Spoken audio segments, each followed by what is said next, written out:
মুহূর্তে হাঁটা শুরু করছি এখান থেকে বাইরে মেন যেটা চৌরাহা সেখানে যাওয়ার জন্য। যদি কিছু অটো বা টোটো পাই সেটা ধরে হোটেলে যাব।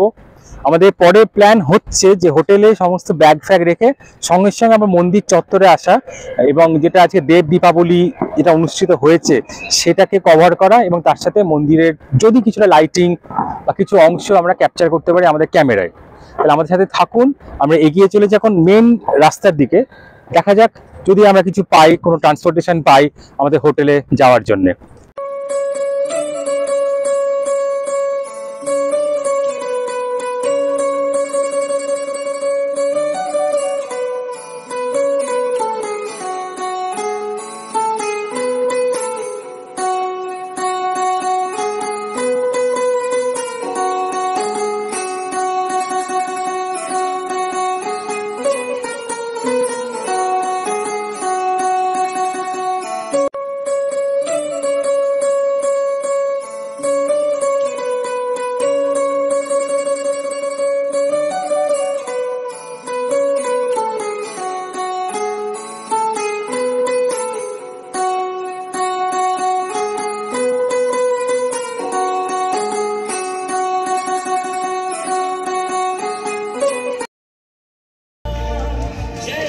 রাস্তায় একটা জায়গায় টোটো দাঁড় করিয়ে ওনারা আমাদের চা খাওয়াচ্ছে। দারুণ আতিথেয়তা। थैंक यू भैया, इसी की जरूरत थी। जी जी, कहाँ से आ रहे हैं? कोलकाता। कोलकाता से आ रहे हैं? हाँ जी, थैंक यू। जय श्री राम। जय श्री राम।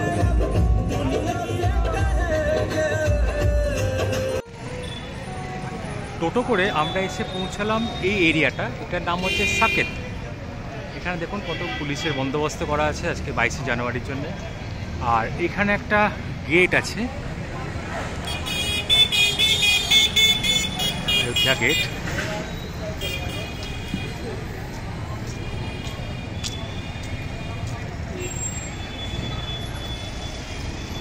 আমরা এখান থেকে আরও হেঁটে যাব সোজা সামনের দিকে। ম্যাপে বলছে আরও 5 কিলোমিটার আমাদের হাঁটতে হবে। তাহলে আমরা হাঁটতে শুরু করি। আর রাস্তায় কাউকে জিজ্ঞেস করতে হবে, কোনো পুলিশকে, যাতে আমরা সঠিক ডাইরেকশানে যেতে পারি। আর দেখা যাক আমরা কখন পৌঁছাই আমাদের হোটেলে। এটা হচ্ছে মাঝরাতের অযোধ্যা মেন রোড। এই রাস্তাটা কিছুদিন আগেই কাজ চলছিল এই 22শে জানুয়ারির প্রাণ প্রতিষ্ঠা দিবসের জন্যে। আজকে এই মুহূর্তে শুনশান সড়ক। আর এটা হচ্ছে রামঘাট হল্ট স্টেশন।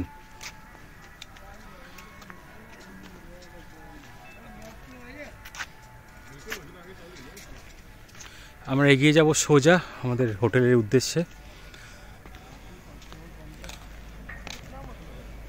সেই দুপুরবেলায় সকাল 10:30টায় বাড়ি থেকে বেরিয়েছি। দুপুর 1:30টার ফ্লাইট 3 ঘন্টা ডিলে করে ছেড়েছিল 4:35-এ। তারপরে অযোধ্যায় যেহেতু আজকে এয়ারপোর্টে খুব রাশ ছিল, অনেক ভিভিআইপির প্লেন প্রাইভেট জেট নেমেছিল, তাদের সমস্ত ক্লিয়ারেন্সের পরে আমাদের এয়ার ইন্ডিয়া ফ্লাইটকে ল্যান্ড করার পারমিশন দেওয়া হয়েছিল। সেটাও প্রায় 1 ঘন্টা 10 মিনিট আকাশে চক্কর কেটেছে। তারপরে আমরা নেমেছি সন্ধে 7:10-15 এরকম। তারপরে সেই থেকে হাঁটা শুরু করেছিলাম। মাঝখানে একটা টোটো চড়ে কিছুটা রাস্তা আসার পরে আবার বাকি রাস্তা হাঁটা।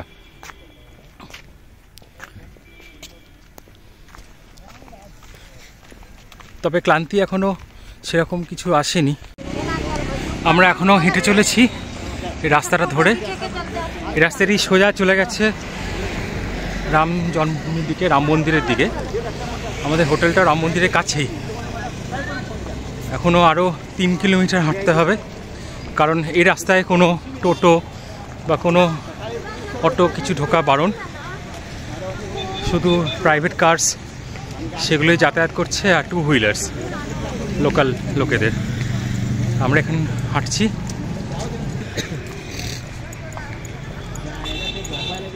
রাস্তাঘাট সত্যিই খুব সুন্দর, যেরকম আমাদের নিউজ চ্যানেলের রিপোর্টাররা দেখিয়েছিলেন সেরকমই দেখতে পাচ্ছি চোখের সামনে। ঝাঁ চকচকে রাস্তা, চওড়া ফুটপাথ এবং চারিদিকে সাজানো। এরকমভাবে ফুলের গেট করা আছে, লেখা আছে রাম রাম।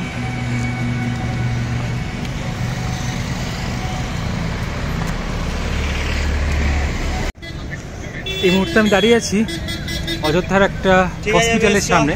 হসপিটালটা এত সুন্দর সাজানো হয়েছে যে দেখে মনেই হচ্ছে না যে একটা হসপিটাল। দেখুন, আর এখন মোটামুটি রাত্রি প্রায় 11:15টার কাছাকাছি, আর রাস্তায় এখনও লোকজন আছে, বাইকে করে সব যাচ্ছে।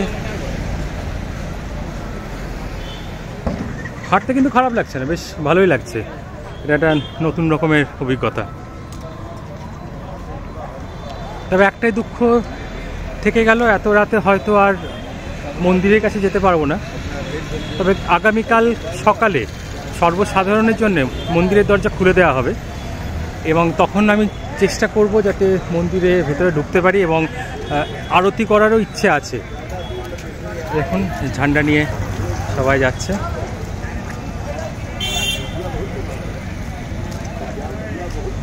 আর খাবারের দোকান এখন খুলে দেওয়া হয়েছে, বেশ কিছু জায়গায় খাবারের দোকান দেখতে পাচ্ছি, রেস্টুরেন্ট এবং খাবারের দোকান।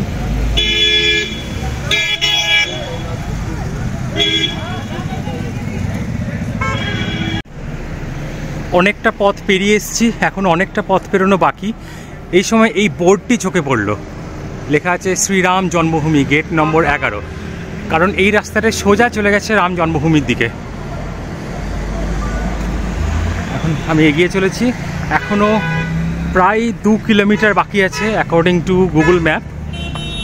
আশা করছি আর ঘন্টাখানেকের মধ্যেই পৌঁছে যাব, কারণ পিঠে ভারী রুকস্যাক ব্যাগ আছে, সে ব্যাগ নিয়ে হাঁটছি। আর জায়গায় জায়গায় অনেক ভান্ডারা করা হয়েছে দেখলাম, যেখানে ফ্রিতে যারা পুণ্যার্থী তাদের খাওয়ানো হচ্ছে। এই যে এখানে কিছু একটা হয়েছে।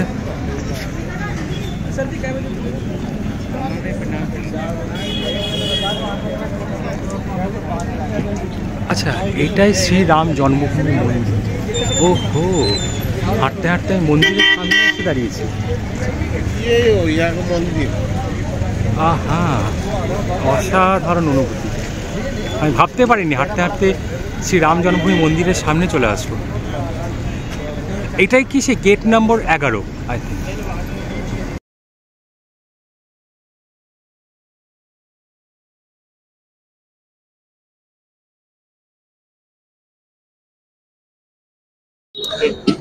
দর্শক বন্ধুরা, এই মুহূর্তে আমি দাঁড়িয়ে আছি রাম মন্দিরের সামনে। আমি ভাবতে পারিনি আমরা যে এয়ারপোর্ট থেকে এতদূর এলাম পায়ে হেঁটে, হঠাৎ করে যে রাম মন্দিরের সামনে এসে পৌঁছবো, এটা আমার চিন্তার বাইরে ছিল। এটা হচ্ছে রাম মন্দির গেট নম্বর 11। এই মুহূর্তে এই মন্দিরের গেট বন্ধ আছে, এটি আবার কাল সকালে খোলা হবে, সকাল 6:30টায় প্রথম মঙ্গল আরতির জন্য। এবং এই মন্দির সকাল 12টা অবধি খোলা থাকবে, তারপরে আবার দুপুর 2টো থেকে সন্ধ্যে 6টা অবধি খোলা থাকবে। এই মন্দিরের সামনে দাঁড়িয়ে এক অন্যরকম অনুভূতি হচ্ছে। এবং রাম এখানে গাড়ি যাচ্ছে পুলিশে, তাই হুটারের আওয়াজে একটু ডিস্টার্ব হয়েছে হয়তো। যাই হোক, রাম, এই রাম শব্দের সংস্কৃত মানে হচ্ছে রমন্তে এক রামা, অর্থাৎ যার মধ্যে সমস্ত জগৎ সমাহিত হয়।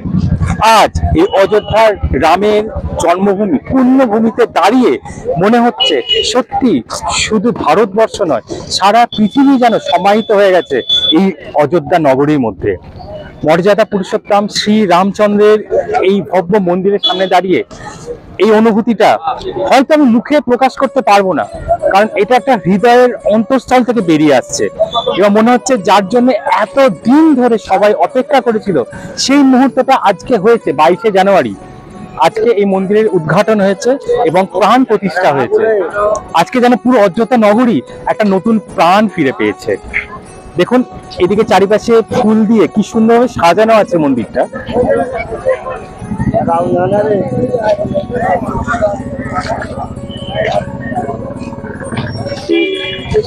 আর এখন রাত প্রায় 11টা বাজে, তাও মন্দিরের সামনে কিরকম ভিড় হয়ে আছে দেখুন।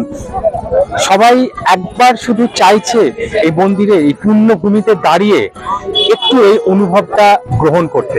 আগামীকাল থেকে তো অবশ্যই আমরা সবাই সুযোগ পাবো শ্রী রামচন্দ্রকে দর্শন করার জন্য, সবার আদরের রামলালাকে দর্শন করার জন্য, এবং চেষ্টা করব যাতে আমার ক্যামেরায় দ্য ভয়েসেস চ্যারিয়েটের চ্যানেলে আপনাদের সাথে সমস্ত কিছু শেয়ার করে নিতে। তাই দর্শক বন্ধুরা আমাদের সাথে থাকুন এবং অনুভব করুন এই অদ্ভুত অভাবনীয় এক অনুভূতি। ধন্যবাদ। জয় শ্রীরাম, জয় জয় শ্রীরাম। ওম নমঃ ভগবতে বাসুদেবায়।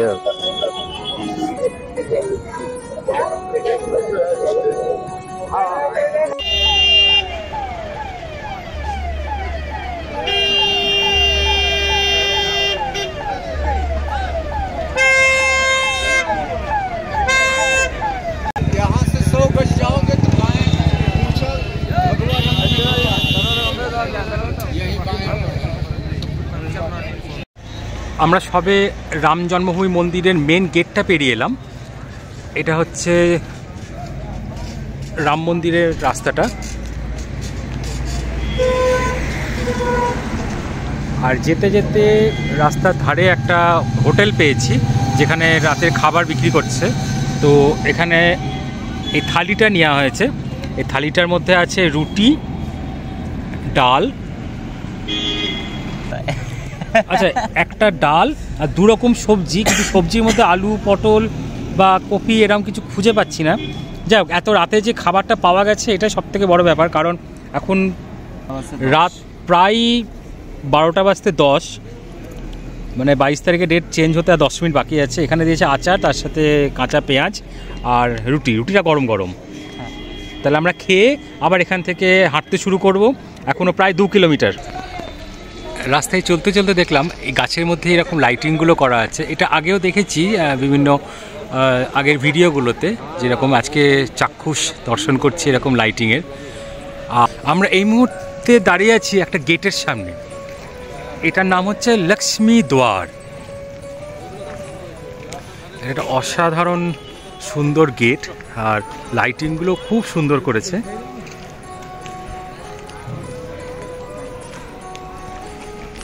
এই গেটটি মা লক্ষ্মীর নামে অর্পিত করা আছে।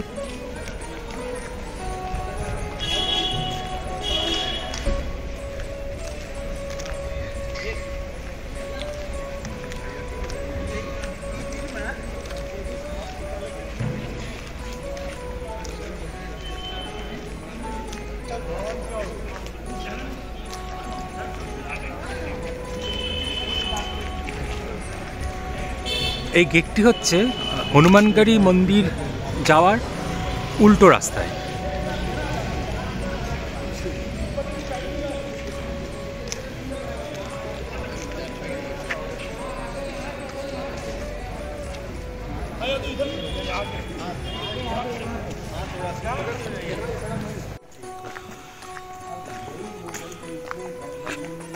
রামপথ ছেড়ে আমরা এখন পৌঁছলাম একটা ছোট রাস্তা। এটা এখন একটা পাড়া, তার মধ্যে দিয়েই রাস্তাটা গেছে। এই রাস্তায় সোজা গেছে আমাদের হোমস্টের দিকে। এখন রাত্রি 1টা বাজে, রাস্তাঘাট প্রায় শুনশান।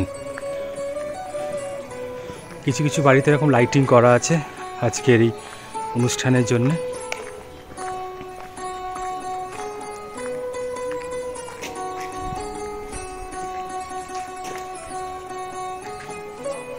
রাস্তায় আস্তে আস্তে অনেককেই দেখলাম এরকমভাবে শুয়ে আছে, যারা অনেক দূর থেকে এসছে, তাদের থাকার কোনো জায়গার সংস্থান হয়নি, তারা এইভাবেই রাস্তার ধারে কষ্টে কোনোভাবে রাত কাটাচ্ছে।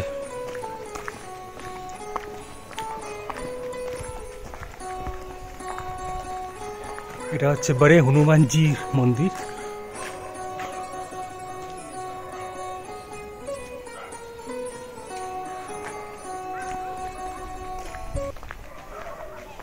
এখান থেকে এখনও মোটামুটি মিনিট 15-20 হাঁটা পথ।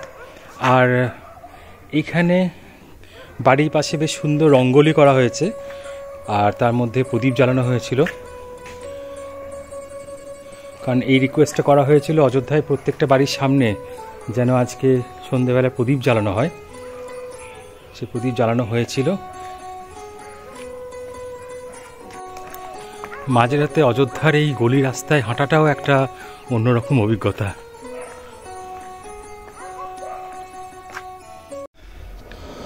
ম্যাপ অনুযায়ী আমরা এখন একটা এরকম সরু রাস্তায় ঢুকলাম, অনেকটা গ্রামের রাস্তার মতো। আর এখানে চারিপাশে একদম ঘন কুয়াশা, এটা পুরো হরর স্টোরি হয়ে যাচ্ছে। এখন বাজে রাত্রি 1:15।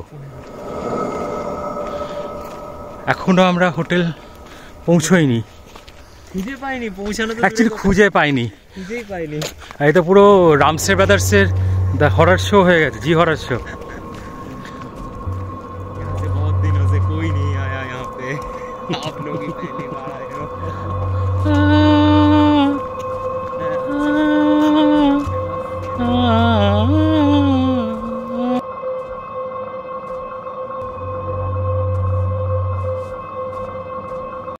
ফাইনালি আমরা পৌঁছে গেছি আমাদের ডেস্টিনেশন। মাঝরাতে ভাইকে ঘুম থেকে তুলে এন্ট্রি নিতে হচ্ছে। এটা হচ্ছে স্টে। এবার আমরা রুমে গিয়ে একটু ফ্রেশ হব, তারপরে কাল সকাল থেকে আমাদের শুরু হবে রাম মন্দির দর্শনের উদ্দেশ্যে যাত্রা।